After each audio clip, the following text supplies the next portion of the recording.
इतना तकलीफ हो रहा है कि अपना दुख को बयां ही नहीं कर पाऊंगी। मेरी बहन बोलती है कि दीदी आपका जॉब कब लगेगा।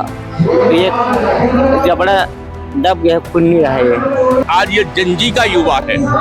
जनता भी जनगण मन कैसा होता है, वो जनगण मन के लिए भी हमारे बच्चे जो आए हैं पूरे गांव गांव गली गली घर घर इस संदेश को पहुंचाए।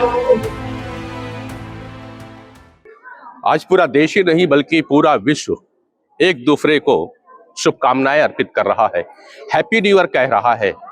और अफसोस जिस जगह पे मैं आया हूं, आज 1 तारीख है जनवरी 2026 की, मैं किसी को हैप्पी न्यू ईयर नहीं कह सकता, किसी को शुभकामनाएं नहीं दे सकता, क्योंकि कैलेंडर तो बदल गया लेकिन वह स्थान पे बैठे लोग जो पिछले 24 दिसंबर से बिना अन्न लिए बैठे हुए हैं, आज उसी जगह पे बैठे हैं।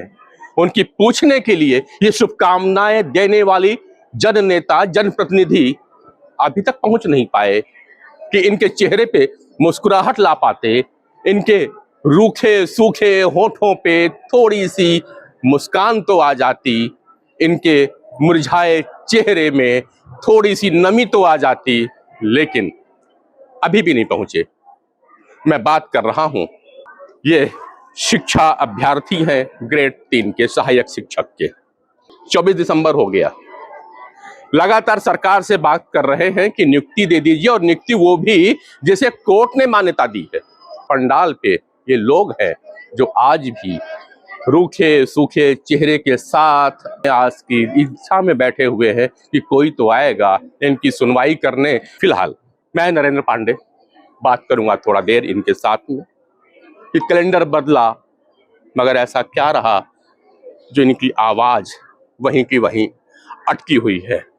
पूरा साल गुजर गया, अभी भी बैठे हैं कुछ लाल अक्षरों में 2300 रिक्त पदों पर भर्ती की प्रक्रिया प्रारंभ करिए का स्लोगन लिए हुए बातचीत करेंगे। बीएड के विद्यार्थी हैं, ऐसा क्या चीजें हैं अब ये हम समझने का प्रयास करेंगे और आपको भी समझाएंगे कि जब लोग खुशी मना रहे हैं तो ये उस खुशी में शामिल क्यों नहीं हो पा रहे हैं। क्यों बैठे हैं भैया इतने दिनों से? जी सर, हाँ, पहले तो मैं सबसे पहले आपको धन्यवाद देना चाहता हूँ। जिस मौके पे खुशी होना चाहिए उस मौके पे आकर आप हमारे साथ दुख बांट रहे हैं, इसके लिए हम आपके बहुत आभारी हैं। इसके लिए तहे दिल से आपको धन्यवाद। हम अपने अधिकार के लिए आए हैं, 2300 पोस्ट लेने के लिए आए हैं, और 2300 पोस्ट लेने के लिए हम 24 दिसंबर से बिना अन्न जल ग्रहण किए आज यहाँ तूता धरना स्थल पर बैठे हैं। ये हमारे लिए बहुत बड़ी दुख की बात है। हम क्या बोल सकते हैं, हमारे पास बोलने के लिए इस मौका नहीं है, लेकिन फिर भी हम अपनी आवाज़ को सरकार तक पहुँचाने की कोशिश कर रहे हैं कि हमारी जो पीड़ा है उसको समझिए, और हमारे उस पीड़ा को समझकर हमारे साथ जो हाई कोर्ट ने हमें न्याय दिया है उस न्याय का पालन करते हुए हमें न्याय दीजिए। सरकार से हालांकि उन्होंने कहा कि मांग कर रहे हैं, पर मांग नहीं है, ये सरकार को याद दिला रहे हैं कि जो उन्होंने भर्ती जारी की थी 2023 में सहायक शिक्षक ग्रेड 3 की, वो लगभग 6225 अभ्यर्थियों के लिए थी, जिसमें भर्ती भी हुई, 4 राउंड का काउंसलिंग हुआ था। 2615 उसमें से बीएड के लोग शामिल हो गए थे, जिन्हें माननीय सुप्रीम कोर्ट ने निरस्त किया था। फिर हाई कोर्ट बिलासपुर ने 2 अप्रैल 24 को भी उसे निरस्त किया। वे अभ्यर्थी निकाले गए, उनकी जगह पे नई भर्ती होनी थी और वह पोस्ट करीबन 1316 की थी। उसी को ये मांग रहे हैं, यानी कोई नया मांग नहीं है इनकी, सरकार की जो कमी रह गई थी उसी को पूरा करने की बात कर रहे हैं। ये तख्तियां आपको दिख रही होंगी, ये खून से लिखी हुई हैं और इनके होंठ देखिए नमी चली गई है।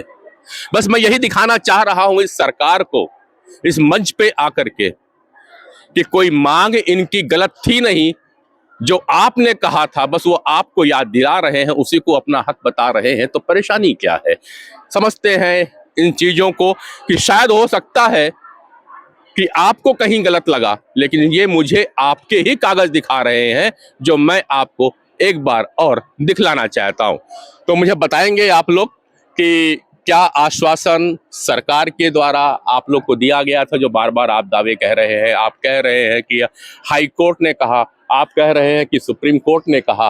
तो मैं वो दस्तावेज देखना चाहता हूं, अगर कोई है तो मुझे अभी दिखाएं, ताकि हम ये बातें जनता को बता सकें, ये बातें सरकार तक पहुंचा सकें और उन्हें याद दिला सकें कि 2023 और 2024 में आपने ही ये दस्तावेज निकाल करके दिया हुआ था।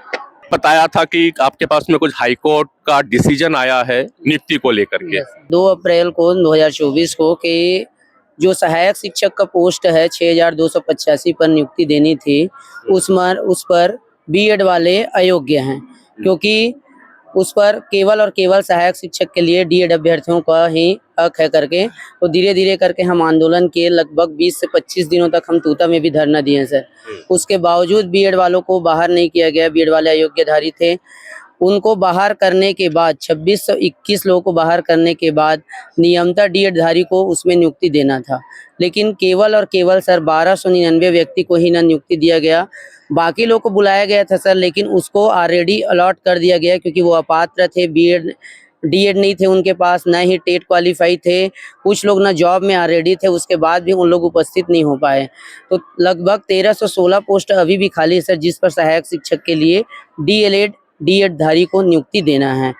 गवर्नमेंट के पास गए हैं सर। मैं खुद कवर्धा जिले से आता हूं, जिसमें उप मुख्यमंत्री माननीय विजय शर्मा जी हैं, जिनसे हम मुलाकात किए हैं, माननीय शिक्षा मंत्री से मुलाकात किए हैं, माननीय मुख्यमंत्री जी से मुलाकात किए हैं। केवल और केवल हमें आश्वासन दिया जाता है सर कि हम ड्राफ्ट बना के भेज देंगे, या हम मार्किंग कर देंगे, या तो होगा, हम बात करेंगे, ये करेंगे, कैबिनेट में होगा, ऐसा होगा करके हम परेशान हो चुके हैं सर। लगभग 3 साल हो गया सर। 2023 की भर्ती है, आज 2026 1 नवंबर लग चुकी है, जिसमें हम देखते हैं कि एक तरफ विष्णु देव साय जो है सुशासन की बात करते हैं, लेकिन आज हमारे साथी जो है लगभग 100 से अधिक साथी हॉस्पिटल में भर्ती हो चुके हैं। अभनपुर जाते हैं, रायपुर जाते हैं। साथ ही साथ एक जो हमारे साथी है सर, आमरण अनशन में बैठे हुए हैं, उस दिन से 24 तारीख से पिछले 7 दिनों से बैठे हुए हैं, जिसमें वो आईसीयू में भी एडमिट थे। उसके बावजूद न शासन प्रशासन से कोई व्यक्ति आ रहे हैं कि आपको क्या है, कैसा है, आपकी मांग क्या है करके। पता नहीं सर ये सौतेला व्यवहार क्यों किया जा रहा है, क्योंकि नियमता सर किसी से भी पूछोगे कि 2600 जो बीएड धारी है बाहर हुए थे, तो नियमता सर डीएड वालों को 2600 लोगों को नियुक्ति देना था। ये जो पोस्ट है सर बस्तर और सरगुजा संभाग से निकली हुई थी, जिसमें आज भी शिक्षा का जो दीपक है उसको जलाना अनिवार्य है, लेकिन शिक्षक की कमी के वजह से जो 1300 लोग हैं उसका भी बस नियुक्ति होने की वजह से आज भी स्कूल खाली पड़े हुए हैं। और हम यही चाहते हैं सर कि विष्णु देव साय जो सुशासन का परिचय दे, और हमें जल्द से जल्द जो हमारे जो नियुक्ति है 1316 जो पोस्ट अभी बचे हुए थे वो अपात्र है कैंडिडेट उनका, और 984 ऐसे पोस्ट थे सर जिस पर आज तक कोई भी प्रकार से काउंसलिंग नहीं हुआ था, क्योंकि उस टाइम चुनाव आ गया था सर। चुनाव को मद्देनजर रखते हुए सरकार ने काउंसलिंग बंद कर दी, और उसके बाद फिर ना वो समय अवधि भी खत्म हो गया। समय अवधि खत्म होने से पहले ही सर हमारा जो 1 जुलाई 2025 था, उस टाइम समय अवधि खत्म होने वाला था। यहाँ पे ये बता देते हैं कि 6285 यस ये भर्ती निकली हुई थी, जिसमें से चुनाव के पहले तक 984 पदों खाली रह गए थे, जिसकी काउंसलिंग नहीं हुई थी। तो वो तो पद खाली थे जिसमें भर्ती होना था। Yes sir. और टोटल जो भर्ती हुई थी वो लगभग कितना 5 चरण के बाद में 1299 की भर्ती हुई थी, उनकी भर्ती हुई थी। 1316 पद खाली हो गए थे जब बीएड वालों को निकाला गया था। तो पहली तो अपेक्षा यही की जाती है कि जिन बीएड वालों को निकाल दिया गया था उन्हें समायोजित कर दिया गया। आपको याद होगा, अगर नहीं है तो पिछला वीडियो मेरा और देखेंगे, मैंने बीएड वालों के पास भी आया था। अब उनका समायोजन हो चुका है, तो वो रिक्त खाली पड़ी हुई है, तो उसे भरना चाहिए। सीएम साहब खुद दूरस्थ अंचल से आते हैं, जशपुर का क्षेत्र है, और ये कहा जाता है कि अंतिम व्यक्ति तक पहुंचना है, और दिया तब जलेगा जब प्राइमरी स्कूल बेहतर होगा, अच्छा होगा। और यही शिक्षक अगर वहां नहीं रहेंगे तो कई स्कूल अब भी खाली पड़े हुए हैं, उन्हें दूसरे स्कूल के साथ में समायोजन किया जा रहा है। तो आप ये बताइए कि जब दिया में बाती होगी नहीं तो टिमटिमाएगा कैसे। बात करेंगे कुछ और, यहाँ पे महिला अभ्यर्थी भी बैठी हैं और शायद उन्हीं के क्षेत्र के आसपास से आती है, कोई सरगुजा से है और कोई जशपुर। कहाँ से हैं बहन आप? मेरा गांव लुड़ेग है, ब्लॉक पत्थलगांव पड़ता है, जिला जशपुर। बहुत दूर नहीं है, सीएम साहब के गांव से लगा हुआ है पत्थलगांव। और आपकी मांगे आपके भैया क्यों नहीं सुन रहे? अब मेरी मांगे सर क्यों नहीं सुन रहे हैं वो तो मैं नहीं जानती सर, पर हमने सर को ही वोट दिया है कि वो हमारे फेवर में आके काम करे। अब जब हमारे फेवर में आके काम करने की उनकी बारी आई तो हमसे मुंह मोड़ रहे हैं। ऐसा नहीं है कि हम उनसे मिलने नहीं गए, हम कई बार गए हैं उनसे मिलने के लिए। मेरे साथ में और भी बहनें आई हैं, हम लोग जशपुर से लगभग 10 मैडम लोग आए हुए हैं। मैं काफ़ी छोटी थी उस समय, मेरे माता पिता का देहांत हो गया। मेरे 3 छोटे भाई बहन हैं। अभी मेरे छोटे 3 भाई बहन के मम्मी पापा मैं ही हूँ। जो एक मम्मी पापा अपने बच्चों के लिए करते हैं, चाहे वो पढ़ाई के मामले हो, चाहे वो किसी और चीज़ का, तो सारी जिम्मेदारी मैं उठा रही हूँ सर। मैं अपनी खुशी नहीं देखती हूँ क्योंकि मैं बड़ी हूँ। पहले उनकी खुशी, उसके बाद में मेरी खुशी। मैं मानसिक रूप से, आर्थिक रूप से, शारीरिक रूप से मैं पीड़ित हूँ सर। 2 साल से, अभी तीसरा साल लगने वाला है। आज 2026 है, 2023 से ही परेशान हूँ। जब भी मैं घर से निकलती हूँ मेरी बहन बोलती है कि दीदी आपका जॉब कब लगेगा, कि हम भी दूसरों की तरह खाएं, दूसरों की तरह कपड़े पहने, दूसरों की तरह हमारे घर में भी सामान हो। मेरी नानी घर भी गांव में ही है, तो मेरी नानी भी बार बार यही पूछती है कि जब मैं सुनती हूँ तब कहती हो कि मैं रायपुर जा रही हूँ, मैं विधायकों से मिलने जा रही हूँ। तुम्हारा बात तो कोई सुनता ही नहीं है। कब सुनेंगे? मेरे मरने के बाद सुनेंगे क्या? मैं खैरागढ़ से आई हूँ सर, कि मैं अपनी दीदी चीजें मतलब दूर के रिश्तेदार हैं उनके यहाँ रह के पढ़ी सर। उन्होंने मुझे डीएड करवाया। मेरे घर में भी मेरे पापा मानसिक रूप से पीड़ित हैं, मतलब उनका मानसिक वाला तबीयत खराब रहता है। देवादा में है ना मेंटल हॉस्पिटल, वहाँ पे 2-2, 3-3 बार से भर्ती करा चुके हैं सर। मेरी मम्मी ना इतना संघर्ष करी है सर हम लोग को पढ़ाने के लिए। 12th तक पढ़ी, उसके बाद मतलब मैं सोची नहीं थी कि मैं आगे पढ़ भी पाऊंगी, लेकिन उन लोग रिश्तेदार लोग थोड़ा सा अच्छे थे ना, तो उनके बच्चे भी संभालती थी और पढ़ाई भी करती थी। मैं इसी चीज़ के लिए सर आगे जाके मैं अपने फैमिली को आगे बढ़ा सकूं। मेरे छोटा भाई है, वो बोलता है कि आपका जॉब लग जाएगा तो मैं भी आगे पढ़ूं करके। अब मैं क्या मुँह लेके जाऊंगी सर? मैं यहाँ से 9 दिन से बैठी हुई हूँ। अब मैं घर भी जाऊँ तो किस मुल्क से जाऊँ बताइए ना?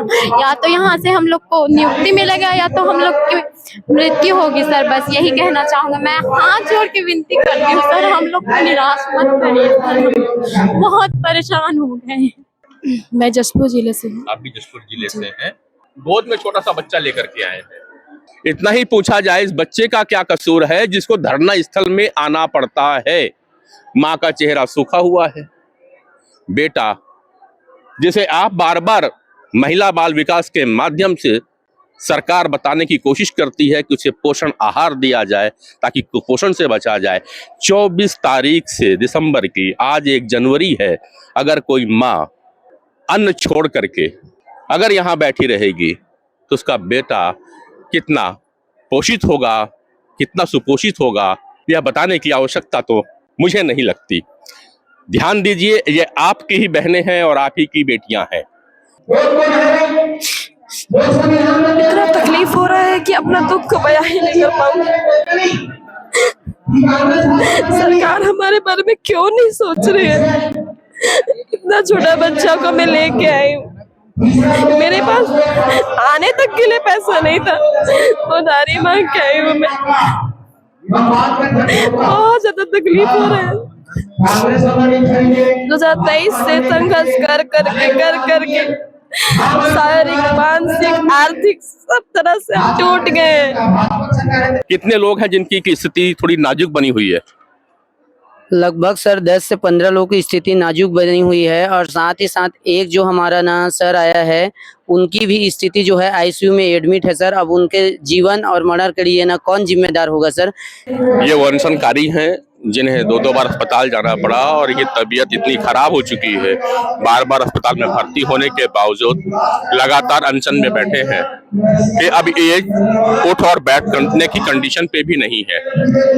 मुझे देख करके थोड़ा सा बैठने की कोशिश की है, तो थोड़ी सी मैं बात करने की इनसे कोशिश करता हूँ। मेरा भागचंद नाम है। यहाँ 8 दिन से हम लोग अनशन में बैठे हुए हैं। तो ये जबड़ा दब गया, खुल नहीं रहा है ये जबड़ा। इतने दिनों से अनशन में बैठे हैं कि अब जबड़ा दब गया है। डॉक्टरों ने बताया क्यों दबा?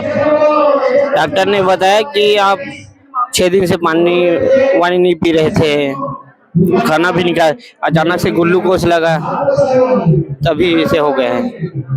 ऐसे कई अभ्यर्थी यहाँ पे बैठे हुए हैं जिन्हें लगातार अनशन में रहने की वजह से शारीरिक रूप से अक्षमता सी आती जा रही है। ये कहा भी जाए कि शारीरिक तो कुछ लोगों में दिखाई दे रहा है, लेकिन अगर इन चेहरे को देखें तो मानसिक रूप से ये काफी परेशान होने लगे हैं। शायद अगर एक मांगे मिल भी जाए, मांगे पूरी भी हो जाएंगी, तो जब ये धरना स्थल से उठेंगे तो भी शायद समान स्थिति में आने में इन्हें कई महीने लग जाएंगे। सरकार को इस ओर ध्यान देने की आवश्यकता तो है। सर, यहाँ हम लोग अगर डीपीआई जाते हैं तो वहाँ सुनने को मिलता है कि कट ऑफ नीचे चला गया है। तो मैं बताना चाहती हूँ, मेरे खुद का नंबर 65 है और शिक्षक बनने के लिए ऐसे ही कोई शिक्षक नहीं बनते सर। उसके लिए डीएड होना चाहिए और टेट में भी 75 नंबर जो लाएगा वही टेट पास होता है सर। शिक्षक पात्रता परीक्षा सरकार द्वारा लिया जाता है, व्यापम द्वारा। तो ये दोनों तो हम लोग करके बैठे हैं सर। तो फिर यहाँ रैंक की बात क्यों किया जा रहा है? सरकार तो जब विज्ञापन निकाला उस समय नहीं बोला था कि इतना रैंक तक ही होगा, हम लोग इतना रैंक। 2019 में सर -7 तक गया है। -7 वाले जब पढ़ा सकते हैं तो 65-75 वाले क्यों नहीं पढ़ा सकते सर? हम लोग के पास तो है ना टीचर के लिए जो चाहिए, डीएड है, टेट है। तो सरकार को हम लोग और क्या साबित करें? सरकार अपना मुंह क्यों छुपाना चाह रही है इस बहाने में? बहाना करके कि कैटेगरी नीचे चला गया है। कैसे नहीं जाएगा? क्योंकि उस जो रैंक निकाले उसमें डीएड बीएड दोनों है सर। तो दोनों रहेंगे तो नीचे जाएगा ही। उसमें जब सुप्रीम कोर्ट ने बोला है कि केवल डीएड का ही आप लोग लिस्ट जारी करो ना, सरकार अभी तक क्यों नहीं किया? डीएड का रैंक को रीअरेंज क्यों नहीं किया? उसमें पता चल जाता कितना तक गया है।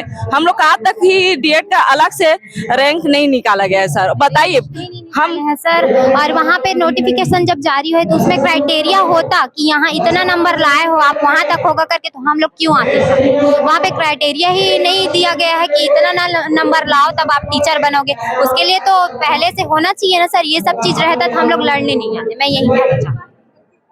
जैसे नोटिफिकेशन जारी होता है तो सर उस पर किसी भी कैटेगरी का कोई भी क्राइटेरिया जो होता है निर्धारित नहीं होता है सर, कि इस कैटेगरी वाले इतना नंबर लाएंगे तो वो योग्य होंगे। जब अगर योग्य निर्धारित करना है तो सर क्राइटेरिया डिसाइड कर दे। पहले नोटिफिकेशन के टाइम में क्राइटेरिया डिसाइड कर दे कि इस कैटेगरी के लोग इतना नंबर लाएंगे, तभी वो चीज होगा।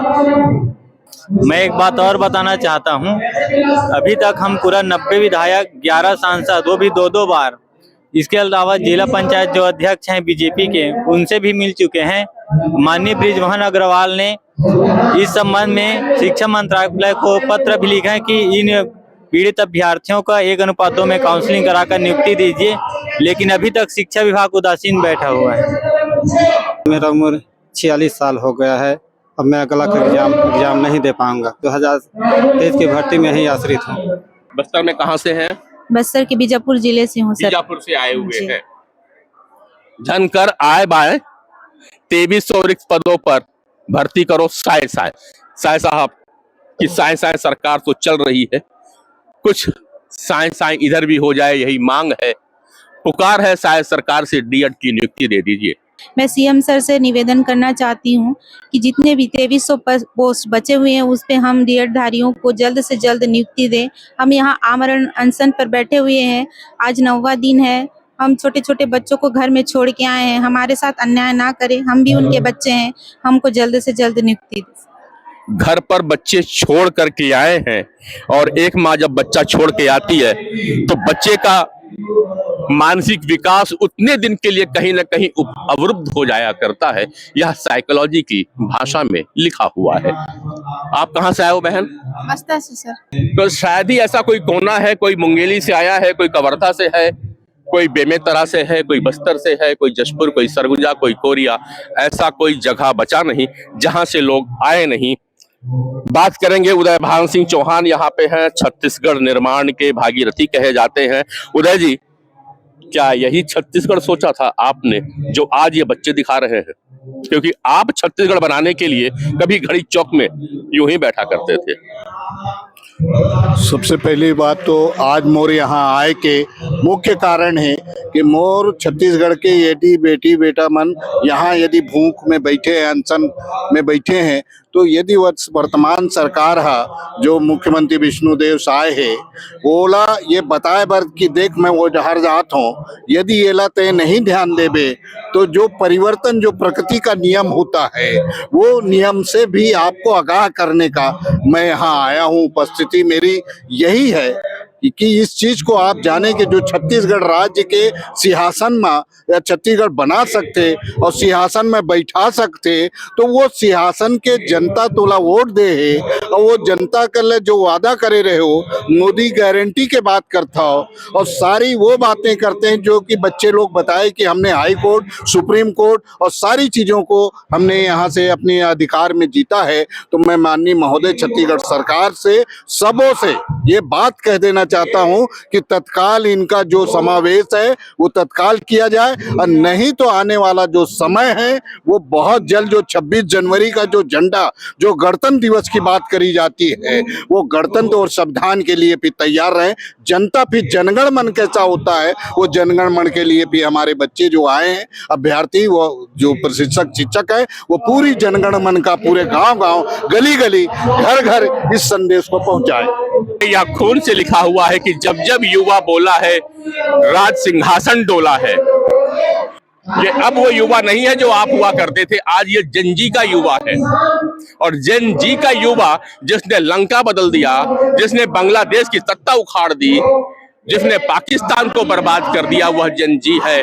जरा संभल जाइएगा, कहीं ऐसा ना हो कि यह खून कहीं इंस्टाग्राम पे वायरल हो जाए तो जन गण मन कौन कहेगा, ये शायद विचार करना पड़ेगा। इसके पहले विचार कर लीजिएगा कि इन अभ्यर्थियों के पास जो सहायक शिक्षक ग्रेड 3 के लिए आप ही के आश्वासन पे यहाँ बैठे हुए हैं और इनमें से रोज कोई न कोई जाकर के अस्पताल में भर्ती हो रहा है। बहनें यहाँ बैठी हैं, बच्चे गोद में हैं, बस इन्हें कुपोषण का शिकार ना होने दे। मैं नरेंद्र पांडे, तूता माना मंच से।